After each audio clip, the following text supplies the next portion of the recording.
Sejam todos bem-vindos ao canal Evangelhos Boas Novas de Deus e dessa vez vamos falar sobre essa figura.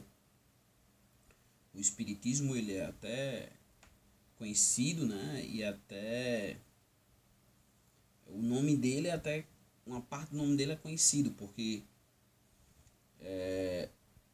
o codificador, né? Allan Kardec. As pessoas conhecem o espiritismo como espiritismo ou espiritismo kardecista, né? Mas não conhecem a figura do Allan Kardec. Então, nessa primeira parte do vídeo, eu vou abordar Allan Kardec, a vida dele mesmo, né? E no próximo vídeo a gente dá início à sua experiência como, nesse caso, sua experiência com o espiritismo, né? E essa evolução até chegar, deixa eu ver aqui qual vai ser o marco, até a construção da doutrina, mas no próximo vai ser qual foi o contato que ele teve, as noções que ele teve com o espiritismo. Aí no próximo vídeo, o terceiro, aí a gente fala dele como o codificador da doutrina, né? Então vamos lá. Esse livro aqui, estou usando como referencial,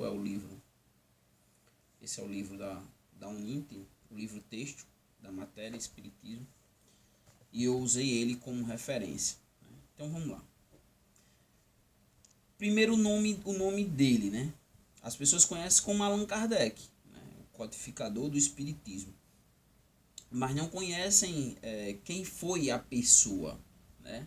Então, assim, o nome dele é Hippolyte Léon Denisard Rivail. Então, é esse o nome dele, né?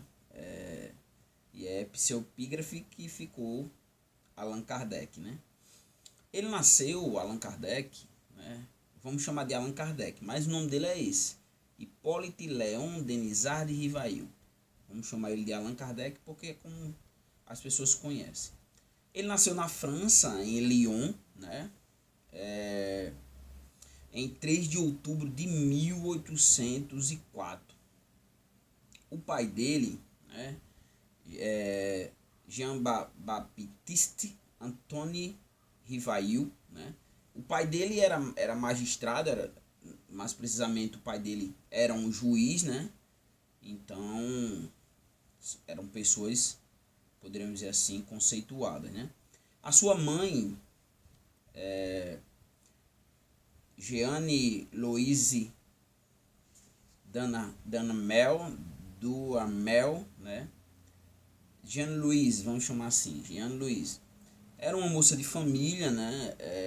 A mãe dele, em específico, era católica, né? Tinha um extremo princípio ético, né? Uma moral, os seus pais tinham uma moral elevadíssima, né? Então, esse é o seu contexto familiar, do qual proveio o Allan Kardec, né? Na sua vida escolar, até os 9 anos, ele estudou na França mesmo, em Lyon, né? Só que quando ele completa 10 anos, ele vai estudar no Instituto Pestanose, né? Que é foi um instituto extremamente famoso e conceituado, né? Na Suíça. Essa escola, o Instituto Pestanose, era uma escola modelo, né? E ele estudou nessa escola por anos ali, né?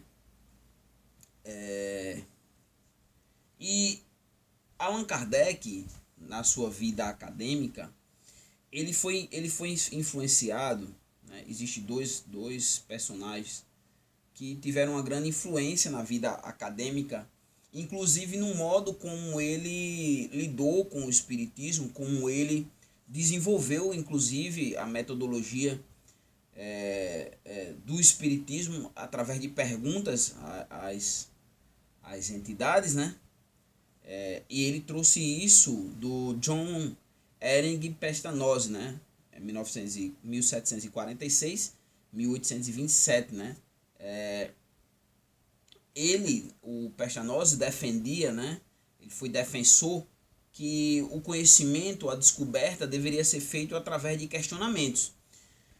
E ele definia assim o seu método, né? Que os questionamentos deveriam partir das coisas simples, né? Questionava-se as coisas simples até chegar às coisas mais complexas, né? Outro autor que teve uma grande influência na vida do Allan Kardec foi Jean-Jacques Rousseau, né? Rousseau é bem conhecido, né? 1712 a 1778, né? Ele influenciou bastante também a vida acadêmica do Rivail, ou Allan Kardec, né? Allan Kardec ele estudou várias línguas, né? O Instituto proporcionava isso, né? O estudo de várias línguas, né? Mas na escola também era abordado algumas matérias, 10 matérias específicas, né? História, sociologia, matemática, literatura, gramática, música, desenho, ciências naturais, geografia e artes e várias línguas, né? Daí ele ter se tornado, ele se tornou poliglota, né? E um professor, né? Pedagogo no caso, né? Essa foi a vida dele acadêmica, né? Até ele começar a exercer mesmo como professor. Agora vamos ver a vida profissional do Rivail, ou Allan Kardec, né? Ele com 18 anos, para você ter ideia, 1823, ele vai dar início à sua vida profissional e ele lança o seu primeiro livro, né? Veja a capacidade intelectual que ele tinha, né?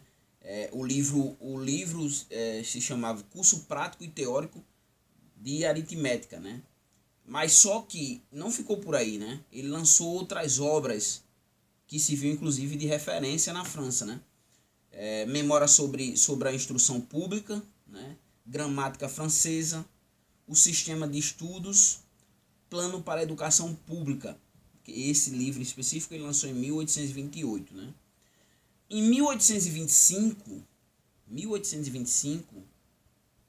nesse caso, ele estava com 1823, ele estava com 18 anos, mais 2 anos, 18, 20 anos, né? Então, ele fundou a escola, uma escola de primeiro grau, né? Um ano depois, 1826, ele fundou o Instituto Rivail, né? Nesse caso aqui, inclusive vai ter uma decepção, né? Ele fundou com o tio, né? Ele fundou esse instituto em parceria com seu tio e vai ser um sucesso, né? Ambos, tanto a escola quanto o instituto, vai ser um sucesso. Em 1832 ele casou, né?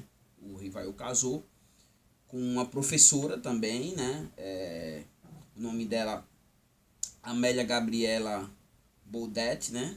Ela no caso, a esposa do Rivail, ou Allan Kardec, ela era formada em letras e em belas artes, né? Então também é da área acadêmica, né? Da área da educação. Em 1834 é quando vai haver o Rivail vai se decepcionar, assim, não que vá parar ele, mas vai ter o primeiro baque, poderíamos dizer assim, na sua vida acadêmica, né? Porque ele vai ser obrigado exatamente a vender o instituto. O instituto era um sucesso, mas ele precisou vender. Por quê? Porque como ele abriu em sociedade com o tio, ele tinha que dar a parte do tio, né? O tio se encheu de dívida, ficou endividado, né? E aí ele precisou vender para dar a parte do seu tio para suprir as dívidas que ele tinha contraído, né? E aí, sabe aquela coisa assim, né? O que tá ruim pode piorar. Aconteceu isso com o Rivail, né? Ele vai pegar, vai levar a sua parte para investir, né? Para fazer investimentos, né? Com a sua parte. Só que 6 meses depois dele investir, né, a sua parte, ele perdeu tudo. Perdeu tudo. E aí o que ele vai fazer? Quando ele perde tudo, ele foi trabalhar agora como contador, né? Mas assim, isso aqui serve de estímulo para mim, para você, para todos nós, né? Não desistimos dos nossos sonhos, não desistimos dos nossos objetivos, não deixar com que as circunstâncias da vida ela nos pare, porque o que acontece na vida é exatamente isso. Existem circunstâncias que vão acontecendo na nossa vida que elas vão ofuscando os nossos sonhos, elas vão ofuscando, elas vão destruindo os nossos projetos. A gente planeja e quando você vai seguindo e quando você vai vendo, as coisas vão acontecendo para desviar você do seu objetivo. E o que acontece? Muitas vezes a gente acaba desistindo dos nossos objetivos, desistindo dos nossos projetos. Por quê? Porque o caminho se distanciou um pouquinho, né, do marco ali que a gente planejou e a gente não se vê voltando. Só que isso eu saí aqui, né, abri uma aspa para fazer uma reflexão com vocês. Mas só que a gente não pode permitir que as circunstâncias da vida destruam os nossos sonhos, destruam os nossos projetos, obscureça aquilo que a gente planejou, que a gente desejou chegar, né? Mas a gente tem que continuar. É difícil, porque às vezes a gente tem embates na vida, como esse aqui que ele teve, né? Abrir uma escola, abrir um instituto, tudo dando certo, tudo sendo maravilhoso, mas aí o que acontece? Acaba que uma situação adversa distancia, mas a gente não pode permitir com que a gente nos sabotarmos, né? Vai ter dificuldades existenciais? Vai. A gente vai passar por momentos onde a nossa vida vai se tornar difícil? Vai. Mas a gente tem que voltar para o trilho e ir para o embate, ir para a luta. Caso contrário, você não vai chegar, ainda vai se frustrar e lá na frente vai refletir e dizer, pô, eu podia ter chegado e não cheguei. E isso muito devido à sua desistência e falta de persistência. Então, fechando as aspas, né? Ele vai trabalhar como contador durante o dia, mas ele não desiste dos seus sonhos, né? À noite ele escrevia os seus livros, né? Escrevia textos pedagógicos e, como ele era poliglota, trabalhava em traduções de obras, tanto obras alemãs como também obras inglesas, né? Para você ter ideia da dedicação que ele tinha ao magistério, ele oferecia na própria casa, né? Ele oferecia cursos na própria casa, né?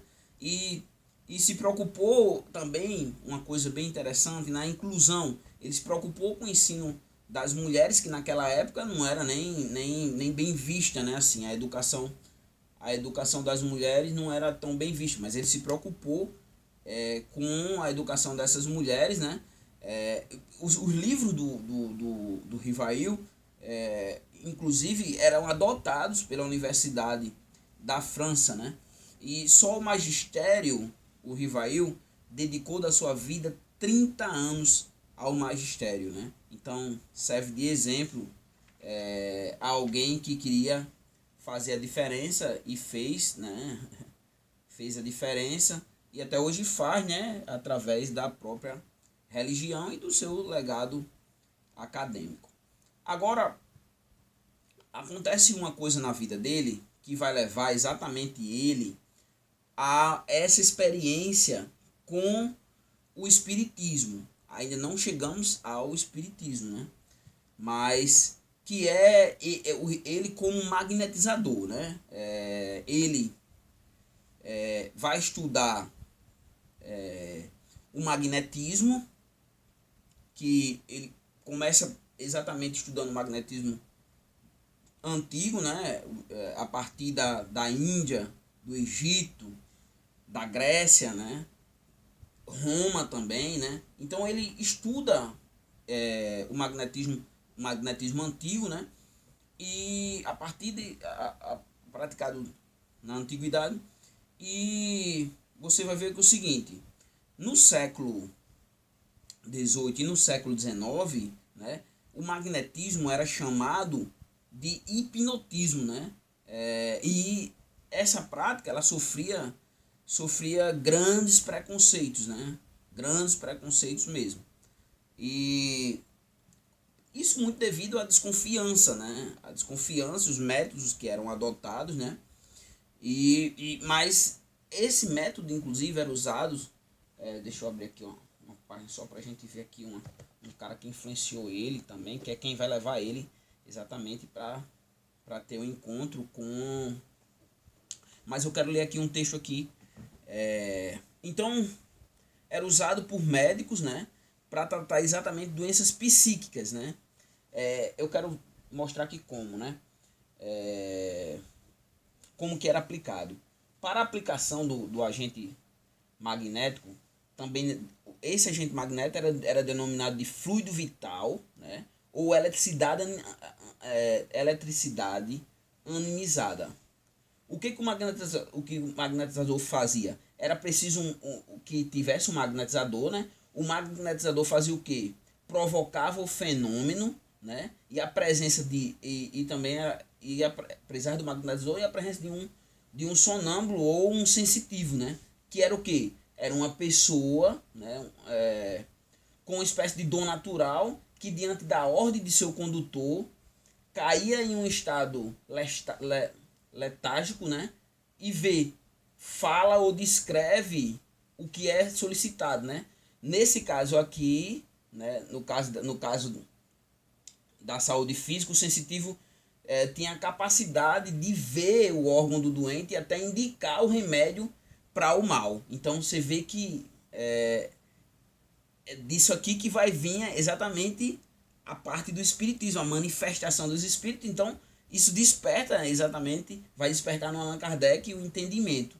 Então era esse o método, né? Os magnetizadores, né? Os especialistas estudavam o magnetismo, né? Através do sono hipnótico ou o sonambulismo artificial. E após o Allan Kardec, o Rivail, né? Ainda é Rivail. Após o Rivail participar de diversas sessões terapêuticas através do magnetismo, ele vai se tornar exatamente magnetizador. E é daí que a gente vai chegar exatamente às primeiras noções e os termos do espiritismo, que aí a gente vai dar sequência no próximo vídeo, né? A gente vai parar por aqui. Mas a gente viu que... O que a gente viu até aqui, né? A gente viu que ele era um francês, né? Dedicado à educação, né? Foi autor de várias obras, né? Estudou num dos melhores institutos da Europa, da época, né? Na Suíça, no Instituto Pestanose, né? Se tornou alguém poliglota, né?